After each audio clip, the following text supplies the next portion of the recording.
Κύριε Πρόεδρε, κύριε Υπουργέ, κυρίες και κύριοι συνάδελφοι, συζητάμε επί 2 μέρες σήμερα για την τροποποίηση των συμφωνιών των συμβάσεων παραχώρησης των μεγάλων έργων της χώρας, των οδικών αξώνων.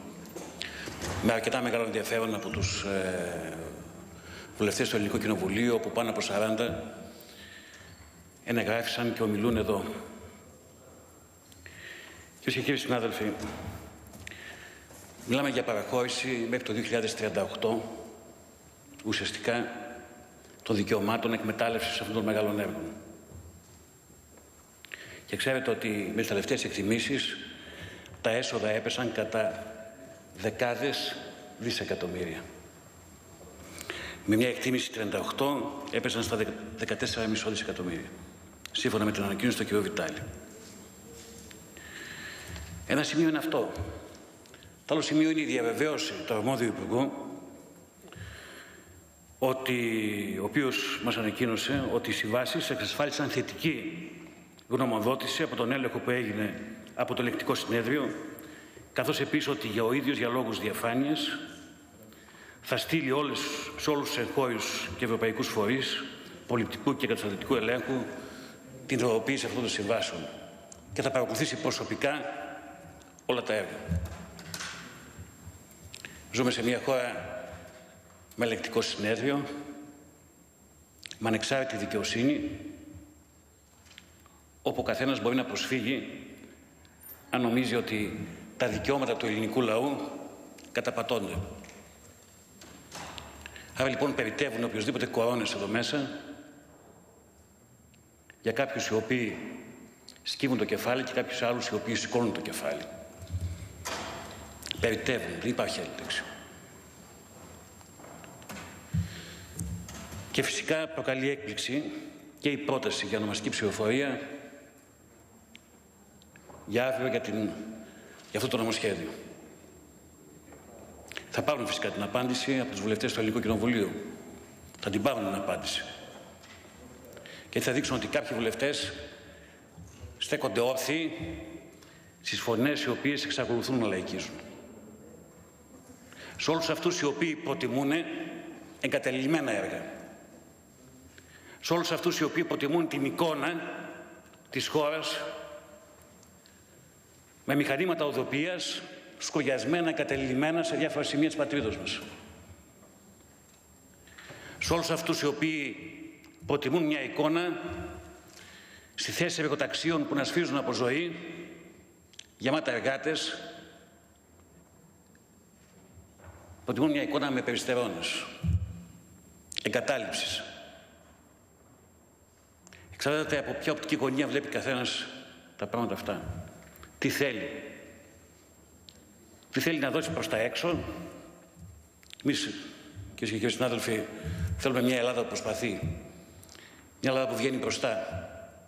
Την εικόνα της χώρας μας γεμάτη εργοτάξια. Την εικόνα της χώρας μας γεμάτη καινούριους οδικούς άξονες. Μια εικόνα η οποία αλλάζει την ψυχολογία και μέσα στη χώρα και έξω από τη χώρα. Μια Ελλάδα που φέρνει επενδυτές επειδή τρέχει μπροστά. Όχι μια Ελλάδα που μένει στάσιμη.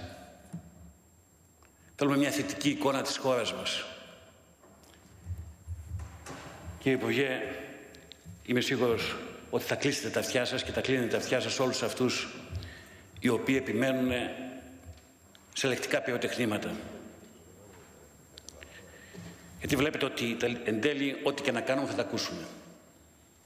Κάποιοι θέλουν κι άλλες σάρες, και το βλέπαμε σήμερα στα τηλεοπτικά παράθυρα, θέλουν κι άλλα δυστυχήματα. Θέλουν κι άλλα άτομα τα οποία να χάνουν τη ζωή τους εξαιτίας από έλλειψη ηλεκτρικού ρεύματος. Όπως τους ενόχλησαν τα άμεσα αντανακλαστικά της κυβέρνησης να λύσει το θέμα αυτό, σήμερα κλαίγανε και ψάχναν να δούνε ποιος θα πληρώσει το λογαριασμό της ΔΕΗ για τους 10.000 αυτούς αναξιοπαθούντες. Αντί όλοι να ψάξουν να δούνε ποιοι είναι αυτοί οι οποίοι κινδυνεύουν και θα κινδυνεύσουν από το φωνικό κρύο των επόμενων ημερών, να ψάξουν να τους ανακαλύψουν και μιλώ κυρίως για την τοπική αυτοδιοίκηση με τους δημοτικούς συμβούλους, περιφερειακούς συμβούλους, διαμεσματικούς συμβούλους, τους πάντες, οι οποίοι πρέπει να ψάξουν σε κάθε γωνιά των Δήμων τους, να τους βρουν, να τους ανακαλύψουν και να τους δώσουν στο αρμόδιο Υπουργείο και στη ΔΕΗ, ώστε να τύχουν των ευεργετικών διατάξεων.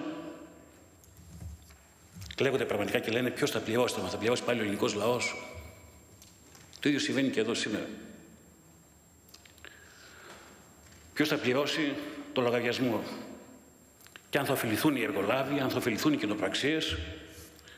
Ο αρμόδιος υπουργός έχει διασφαλίσει με απόλυτη διαφάνεια, με όλες τις ενέργειες οι οποίες επιβάλλονται να γίνουν, με προσωπική παρακολούθηση, όπως είπε ο ίδιος, να παρακολουθήσει την υλοποίηση αυτών των συμβάσεων.